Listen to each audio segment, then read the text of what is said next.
E diz a palavra: indo ele de caminho, entrou Jesus no povoado, e certa mulher chamada Marta hospedou na sua casa. Segundo a tradição, irmãos, a aldeia de Betânia era de Marta. Ela era casada, segundo a tradição, o marido morreu e toda aquela área ali era dela.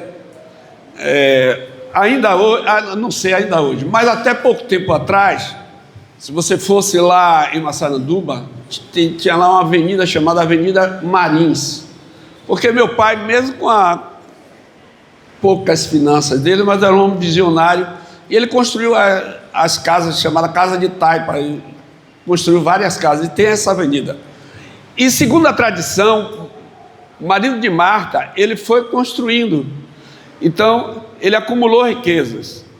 Maria, essa Maria aqui, segundo a tradição, é aquela pecadora que ungiu os pés de Jesus. Ela não tinha uma vida, vamos dizer assim, que trazia alegria para a família. Lázaro é o irmão mais novo. Quando Jesus ressuscita alguém, ele tem um propósito específico. Então, só tinha elas duas de mulher. Ela não tinha filhos. Maria também não tinha filhos. E vem Lázaro e morre. Segundo a tradição, Lázaro deveria ser um adolescente, quase entrando na fase da juventude. Então, era hábito de Jesus passar na casa de Marta e Maria. Você vai encontrar isso no livro de João. Por duas vezes Jesus, uma vez é quando Maria vai ungir os pés de Jesus, uma outra vez é quando Jesus volta, ele ressuscita Lázaro, e na segunda vez ele volta e Maria unge os pés dele. Então, era uma família, eles eram amigos de Jesus. Jesus acessava. Você não leva para sua casa qualquer pessoa para almoçar. Pode levar uma vez, mas sempre não é comum isso. E o texto que nos fala aqui que era Marta, era ela que hospedava. Então, está querendo dizer que a casa não era nem de Maria e nem tampouco de Lázaro. A casa era de Marta. E eu repito, segundo a tradição, toda a aldeia de Betânia era de Marta. Então, ela tinha uma condição financeira, até mesmo porque Jesus não andava sozinho. Havia uma multidão, no mínimo 12. Então, a mulher, para receber uma pessoa na sua casa mais de uma vez, no mínimo 12, essa pessoa tem que ter uma condição financeira boa. É ou não é, irmãos? Pode ter até o desprendimento no coração de querer fazer. Pode ter o desejo de querer fazer uma vez, mas sempre que o texto diz aqui, Jesus, ele vai e se hospeda.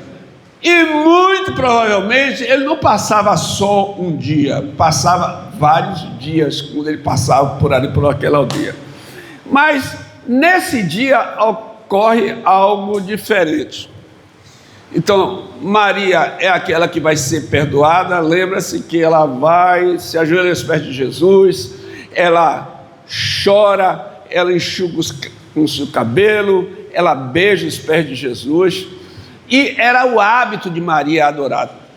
Talvez pelo senso daquilo que ela recebeu da parte do Senhor, essa libertação, que até alguns anos a interpretação de alguns é que era Maria Madalena. Maria Madalena não se prostituía, dela saíram 7 demônios. Mas essa fama foi falada e repetida, e a pessoa que não tem um conhecimento bíblico, não lê a Bíblia, não sabe fazer essa diferenciação. E o texto diz assim: tinha ela uma irmã chamada Maria, e esta estava aos pés de Jesus, a ouvir-lhes os seus ensinamentos. Existe algo hoje, irmãos, chamado a síndrome de Burnout. Repita comigo: síndrome de Burnout. Eu creio que aqui só Adriana sabe, e talvez Márcio. O que é essa síndrome? É quando a pessoa exerce muitas atividades e chega um momento que essas atividades é como você chegar no trabalho, ou se você faz seu trabalho home office, você abre o computador, mas você não quer fazer aquilo. Você já domina aquilo, você sabe fazer, aquilo que lhe dá prazer você não tem. A pessoa te chamar até para um lazer, mas a pessoa está tão afadigada que ela não tem prazer em sair. Mas o outro vai pagar tudo, o outro vai te pegar, mas ela não tem. E a isso, a psicologia atualmente ocorre com muitos empresários, com pastores, com pessoas em comum. Recentemente teve um vídeo de um rapaz que viralizou, e a vida dele está sendo transformada, em que ele abre o seu coração e eu trabalho, mas ainda não tenho uma casa para morar. É uma luta tremenda. Eu acordo. Então, a luta dele durante esse tempo, ele não está vendo o resultado. Aqui o texto vai dizer que Marta, ela está agitada de um lado para o outro, 40, ocupada em muitos serviços. O termo aqui no grego, tem algumas traduções que vão dizer que ela estava sobrecarregada. É a palavra ideal que deveria ser colocado quando Jesus diz: está fatigada. Você está sobrecarregada. Tem coisas que você está levando e não é sua. Quais os sinais, irmãos, de uma pessoa que está com a síndrome de Burnout ou sobrecarregada? No grego, essa palavra é perispal. É aquela pessoa que está fazendo algo, mas outras coisas estão puxando ela para várias direções. É como se tivesse uma linha, uma corda puxando. Filho, preocupação com o filho está puxando. Preocupação com o marido está puxando. Preocupação com coisa para pagar está puxando. Limpeza da casa está puxando. Preocupação, será que Jesus está voltando? Está puxando. O terremoto que aconteceu está puxando. O acidente que aconteceu está puxando. O jornal está dizendo isso. Será que esse emprego vai continuar? A pessoa, ela está fazendo algo, mas ao mesmo tempo ela está sendo puxada por várias coisas. É o que estava acontecendo com a nossa irmã Marta, e que eu e você, em alguns momentos passamos. A gente está sobrecarregados. E Jesus vai dizer: vinde a mim, todos vós que estáis sobrecarregados. Então você tem a sua carga, aí você pega a carga que não é sua e coloca. E por isso vai gerar essa síndrome de Burnout, ou esse perispal, que você sabe o que tem que fazer, mas uma coisa puxa do lado, fulano diz isso, ciclano lhe diz isso, é preocupação com fulano, com ciclano, aí você pega cargas que não são suas e coloca. Se você for num cais, você vai notar, se você for lá na Marinha Mercante, ali no comércio, quando chega aqueles grandes navios que trazem algumas coisas importadas de fora, nos containers, você vai notar que existem linhas ali, bem do lado do navio, tem linhas. Para cada linha daquela, até onde o navio pode suportar. A última linha que tem em cima está dizendo aqui: olha, não bote mais que o navio vai afundar. Então, estão as linhas ali. E o comandante, ou aquele que vai colocando as coisas, ele sabe disso. Ele sabe disso.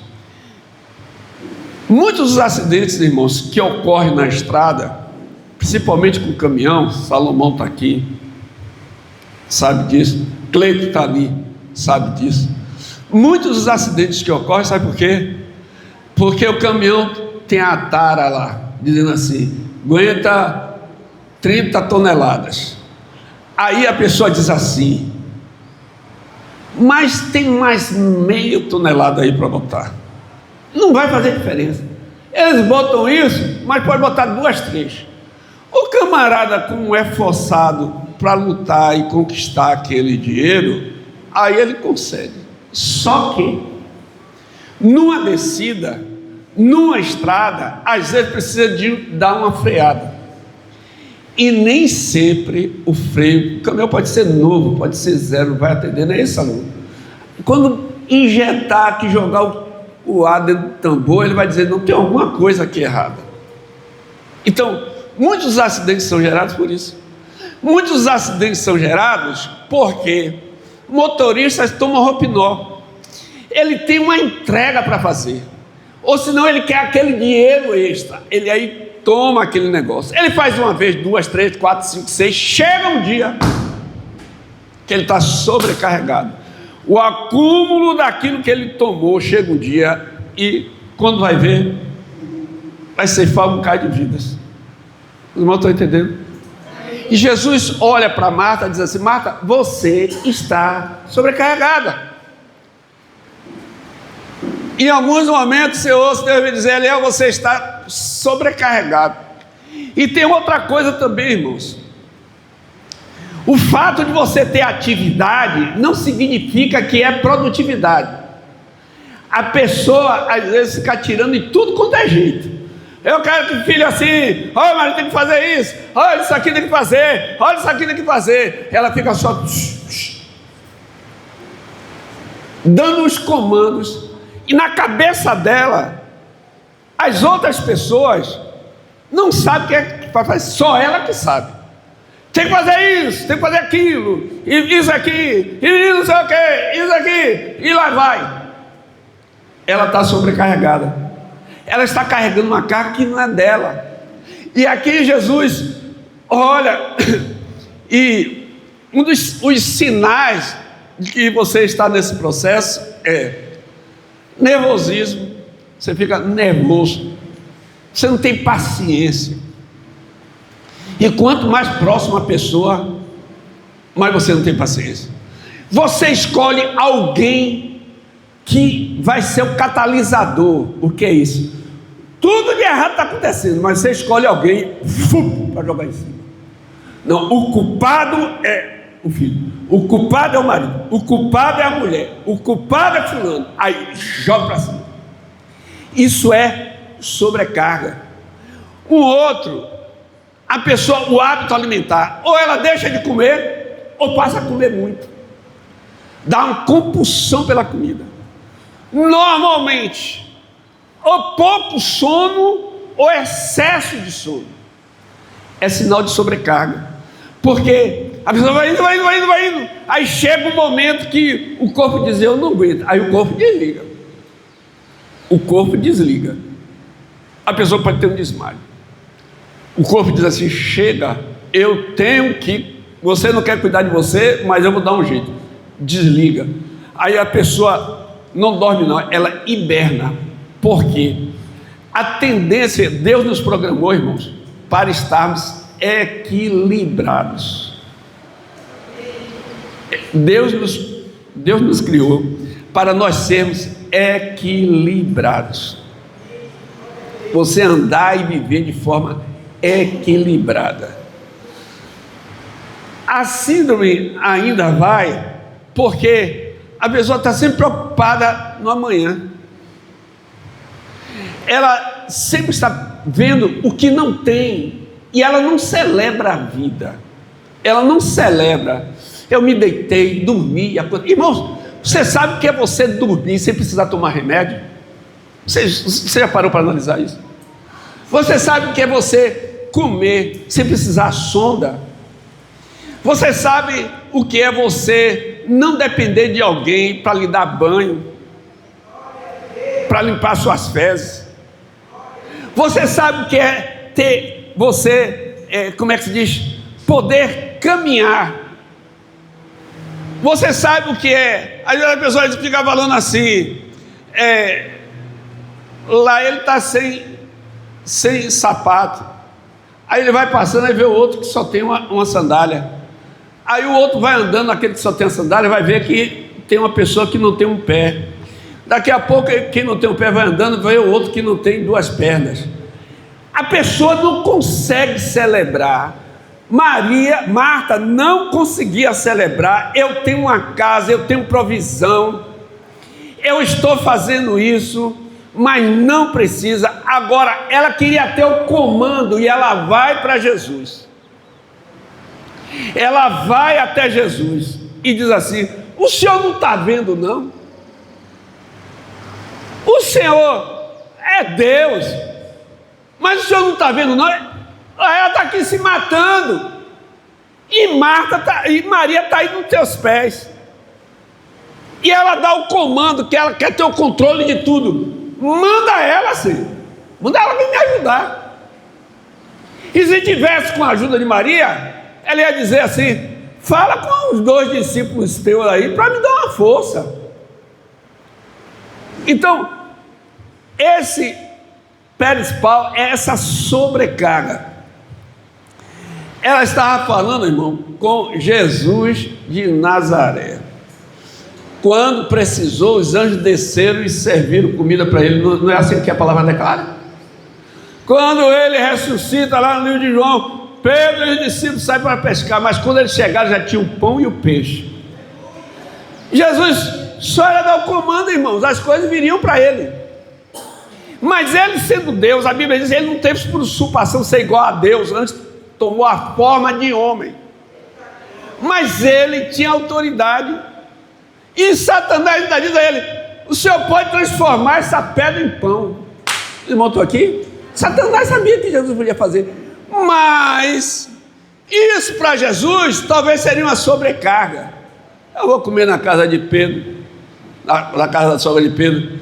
Eu vou comer na casa de Marta, Maria e Lázaro. Eu vou comer na casa de Simão. Eu vou comer na casa de Zaqueu. Eu vou comer na casa do publicano. Irmão, estou aqui? Então tem cargas que a pessoa traz para si, e essas cargas não são delas. Essa semana eu vim pela Paralela, semana passada, e eu vi um carro, e é tipo um assaveiro, e vinha com coisas dessa altura. O carro pifou, o rapaz teve que encostar. Eu lembrei até de você, Jonas, das suas lutas. Aí ele teve que encostar. Estava um movimento tremendo. Era uma sobrecarga que estava sobre aquele carro. Mas aquele homem que estava ali, ele sabe da luta dele. Mas o Senhor está dizendo assim: você não pode colocar, você tem um limite. Eu e você temos um limite, irmãos. E Jesus diz assim: vem a mim, você está perispal, está sobrecarregado, olhando aqui, olhando ali, faça igual a Maria. Há pouco foi orado aqui. Faça igual a Maria, larga tudo aí, larga tudo, vai para os pés de Jesus.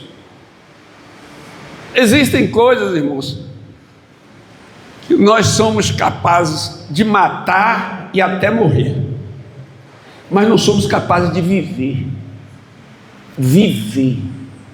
porque a mente está no perispal, puxando para aqui, puxando para ali, puxando para ali. Devia fazer assim. A pessoa vai para um lado, vai para o outro. A pessoa está sobrecarregada, está afadigada. E Jesus está dizendo assim, sempre que Jesus diz assim, repete o nome da pessoa, se prepare que vem coisa. Você vai ouvir aquilo que você não quer. Simão, Saulo, Marta, Eliel, Silvitris, Emanuel, Lucas. Vem algo, irmãos, que a gente não quer, mas ele sabe que nesse momento nós estamos preocupados com muita coisa e não estamos preocupados com ele. repito, se eu morrer hoje, a lembrança dos primeiros anos, pastor Eliel, assim. Mas já no outro dia, a pessoa pode ir até no meu enterro, mas no dia seguinte ela vai para a luta dela. Se você morrer hoje, pode ter certeza. Se é casado, o cônjuge vai chorar, vai não sei o que, 1 em 1 milhão, não vou casar de novo não sei o que. Tinha um casal lá em Pau da Lima que eu achava um casal perfeito, uma família perfeita. Ele era oficial da Marinha, eles tinham um chafariz lá em Pau da Lima, família linda. E um certo dia estavam na praia e o filho estava se afogando. Ele era marinheiro, ele era oficial da Marinha, sabia nadar. Ele foi salvar o filho, mas muito provavelmente era o filho, não era uma pessoa comum. Ele viu a morte e ele teve um ataque cardíaco enquanto salvou o filho, mas morreu. Eu era garoto, era mais ou menos da idade de Lucas. Eu lembro do desespero daquela mulher. O caixão saía da casa e era levado. Eu me lembro do desespero dessa mulher. 6 meses depois ela já estava casada com outro. Não adiantou Pérez Paulo. Não adiantou ficar tirando tudo quanto é lado. Irmãos, entendem isso? Tem um livro de Saint-Exupéry, Pequeno Príncipe. Ele disse assim, tem uma frase que é marcante. Ele está conversando com a raposa, e tem um momento que a raposa diz assim para ele: o essencial é aquilo que você não vê. Eu vou repetir: o essencial é aquilo que você não está vendo. É o essencial. É o essencial. É aquilo que você não está vendo. E os olhos não podem estar. Eu confesso aos irmãos que muitas e muitas vezes eu dizia assim, na dividida, como líder, entre Marta e Maria, eu prefiro Marta. E eu ficava na minha cabeça, eu não expressava, mas nunca chegava assim para falar como eu estou falando. Mas na minha cabeça, quando eu lia, eu dizia assim, eu preferia Marta, proativa, chegou, gente vai comer, não precisou ninguém falar, ela já está. Eu queria uma Marta. Mas Jesus está dizendo, isso não é necessário. A pessoa confunde a necessidade com prioridade. O que é prioridade? O que é necessário? O que é prioridade? É necessário acordar, fazer minha higiene, me alimentar. Mas isso não é prioridade. Se eu quiser fazer um jejum, eu posso fazer. Mantendo. Quando a pessoa tem um propósito, ela dá prioridade àquilo, então não vai ser o alimento. Não, eu vou jejuar em favor disso. Mas é necessário se alimentar, você precisa ingerir energia, é necessário. Mas, para aquele momento, não é a prioridade. E o que Jesus está querendo ensinar a Marta e a nós, que o Senhor me perdoe, é justamente isso. É justamente isso. A gente pode estar preocupado como o pessoal diz assim, nesse corre. Aí tem pessoas que dizem assim, eu estou correndo atrás. E eu procuro sempre dizer, eu estou correndo na frente. Que atrás tem muita gente. Eu estou correndo na frente.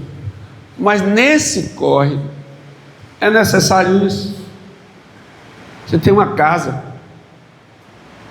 você tem vida, você tem saúde, você está saudável. Sabe o que é, irmãos? Você sentiu o cheiro de uma comida. E aí, se Jesus ia para lá, com certeza Marta cozinhava bem. Eu tenho certeza absoluta que ela cozinhava bem, muito bem. Por isso que Jesus ia para lá. Mas a casa, naquela época, era só um vão. Então, o pessoal está aqui, mas está sentindo o cheiro. Concorda? Aí você passa aqui pela rua, se você tiver com fome, então, você sente, aqui é cozido, aqui está fazendo frango assado, aqui hoje é feijoada, aqui é peixe. Está assistindo. Mas, naquele momento, é outra coisa também, Marta queria os holofotes sobre ela. Queria, olha o que eu estou fazendo, os holofotes sobre ela. E Jesus está dizendo, não, o holofote não é nem você, Marta, e nem Maria, o holofote sou eu. Uma coisa só te é necessária. Uma coisa só te é necessária. Volte os olhos para mim, Marta. Volte os olhos para mim. Você não vai cumprir suas obrigações, não é isso que Jesus está dizendo. Mas Jesus está dizendo assim, é algo que pode esperar. E se você ficasse na sua e estivesse aqui, hoje você ia ver um grande sinal. Quero muqueca, quero feijoada, quero lagosta. Aliás, lagosta Jesus não comia não. Quero peixe com escama, venha um vermelho, venha, sei lá. Ele ia botar lá na mesa. Mas Marta estava sobrecarregada. Sobrecarregada. Nesta manhã, irmãos, nós possamos colocar a nossa confiança no Senhor. E se porventura existem sinais daquilo que nós falamos aqui sobre sua vida, não ouça a mim, não, ouça o que Jesus está dizendo assim. Deixe esse pé-espalho de lado. Olhe para o autor e consumador da fé. Olhe para Jesus. Olhe para Jesus. A Bíblia declara que olharam para ele e todos foram iluminados. No Antigo Testamento tem um salmo que é o Salmo 142. Eu gosto muito desse salmo que ele fala assim: com a minha voz eu clamo ao Senhor, com minha voz ao Senhor suplico. Diante dele eu exponho as minhas aflições. Vamos abrir. Não há que me conheça, Senhor, mas o Senhor me conhece e o Senhor vai me livrar. Ao Senhor ergo a minha voz e clamo, com a minha voz suplico ao Senhor, derramo perante ele a minha queixa, a minha aflição, a sua presença exponho a minha tribulação. Quando dentro de mim me esmorece o espírito, conheces a minha vereda, no caminho que ando me oculta uma armadilha. Olha à minha direita e vê, pois não há quem me reconheça, nenhum lugar de refúgio, ninguém que por mim se interesse. A ti clamo, Senhor, e digo, tu és o meu refúgio, o meu quinhão na terra dos viventes. Atende o meu clamor, pois me vejo muito fraco. Livra-me dos meus perseguidores, porque são mais fortes do que eu.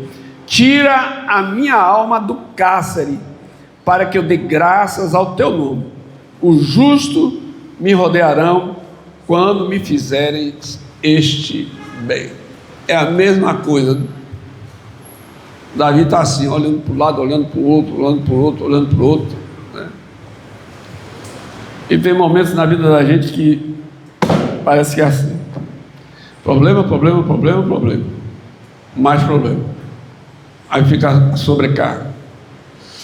Aí, como o salmista falou, não há que me entenda, nem você mesmo se entende, mas eu preciso de livramento. Eu vou clamar aqui, clamar ao Senhor.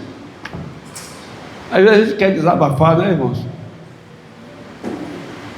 Aí você vai, desabafa com a pessoa que vai dizer assim: Elza, sexta-feira tem intercessão aqui, a gente precisa orar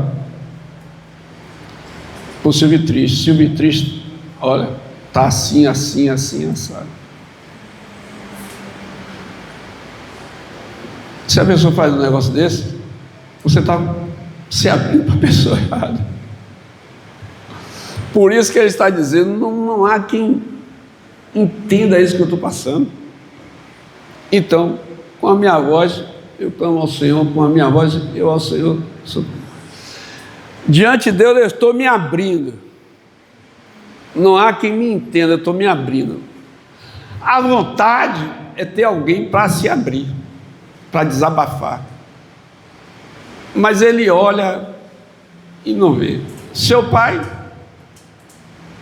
seus irmãos rejeitaram.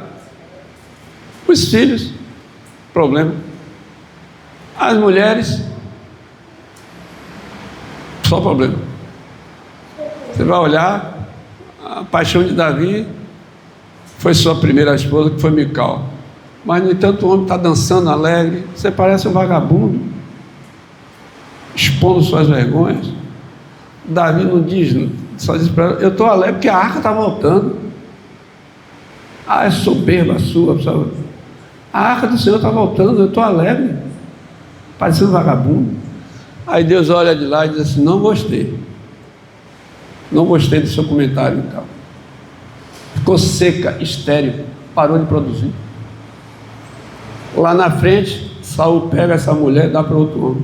Davi assume o reinado. Quando ele vai dizer: não, a mulher é minha, vamos embora para casa. Aí o texto diz que ela vem chorando, porque ela se esqueceu do compromisso que ela teve com Davi. Eles mostram aqui. Então Davi, ele entendia do que estava falando. Ele sabia dessa coisa de: eu estou correndo, mas é o Senhor que vai me livrar. É o Senhor que vai te livrar. É o Senhor que vai dar o escape.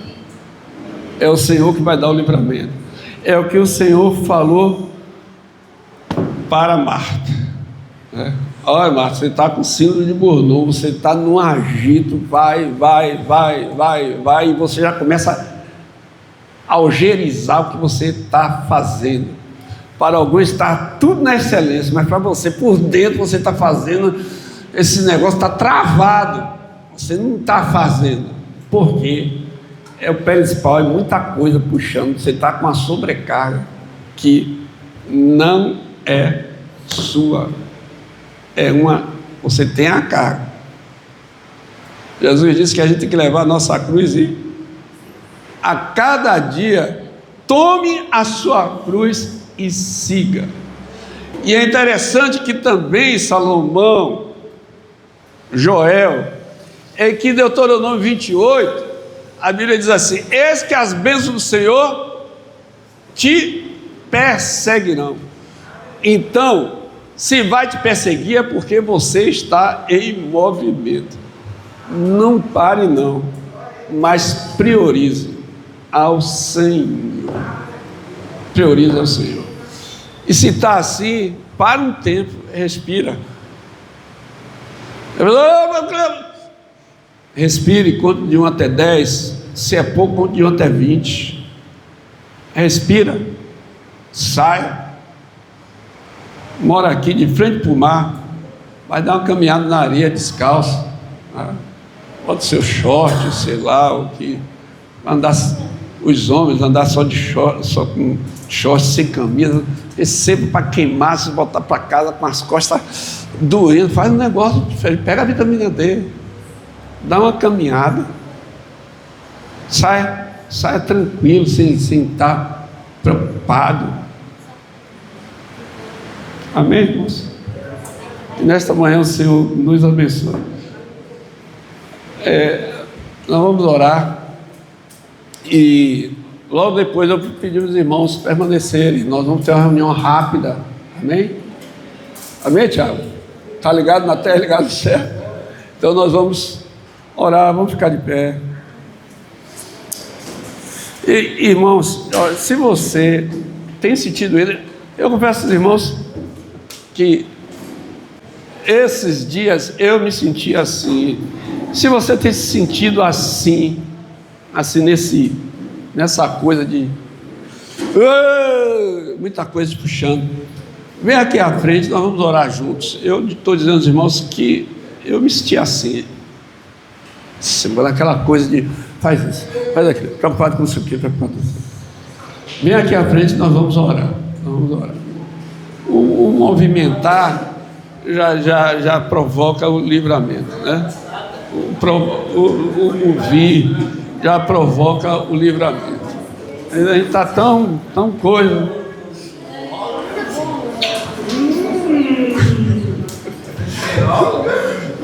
Você vigília, ó. Oh, meu Jesus.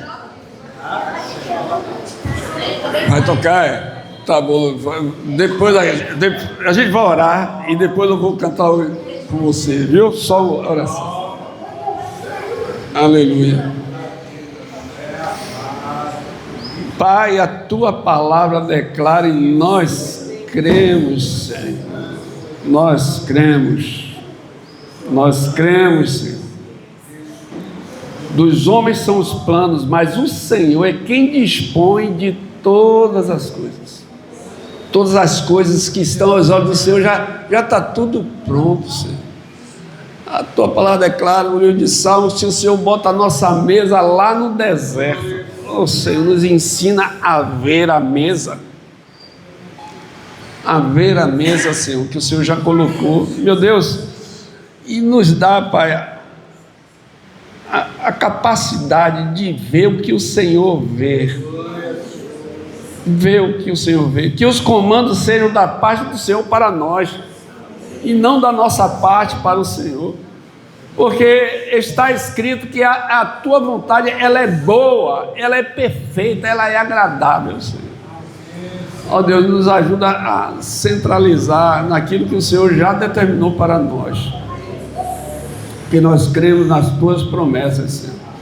Tira, Senhor, essa angústia do coração, essa angústia. Senhor, essa síndrome de ver, só querer ver, Senhor, ver, faz isso, faz aquilo outro, Senhor. Nos ajuda a descansar. Nos ajuda a olhar para as aves dos céus, que não semeiam, nem cegam, disse Jesus, nem ajuntam em celeiro, mas o vosso Pai Celestial as alimenta.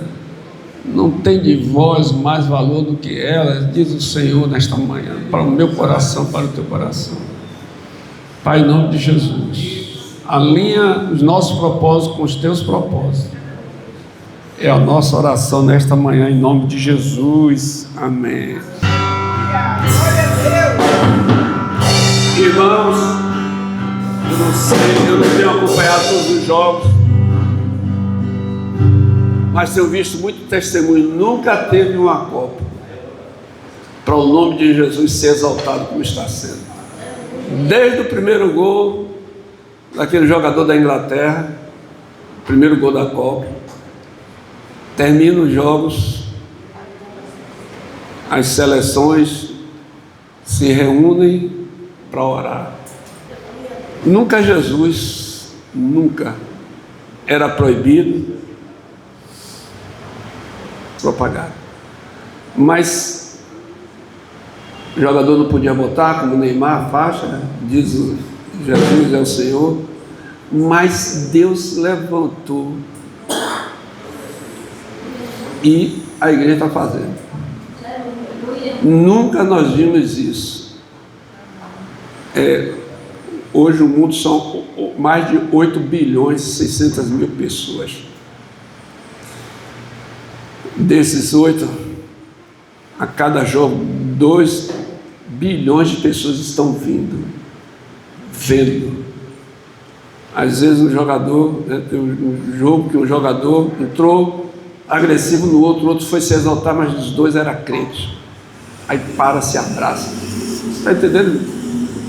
Então, esse tempo está propício. Tira os olhos. Jesus falou que muitos vão esfriar na fé, paciência, mas ao mesmo tempo o derramado do Espírito está acontecendo. E o nome de Jesus está sendo exaltado. E nós somos essa geração do arrebatamento. É necessário a gente estar ligado nisso que está acontecendo. Nunca houve o que está havendo. E não é uma só seleção, são várias. Isso quer dizer que o Senhor está entrando em todos os países. Aleluia. O sinal de Deus, né? E Jesus disse: esse evangelho do reino será pregado em todo lugar, e então virá o fim. Amém?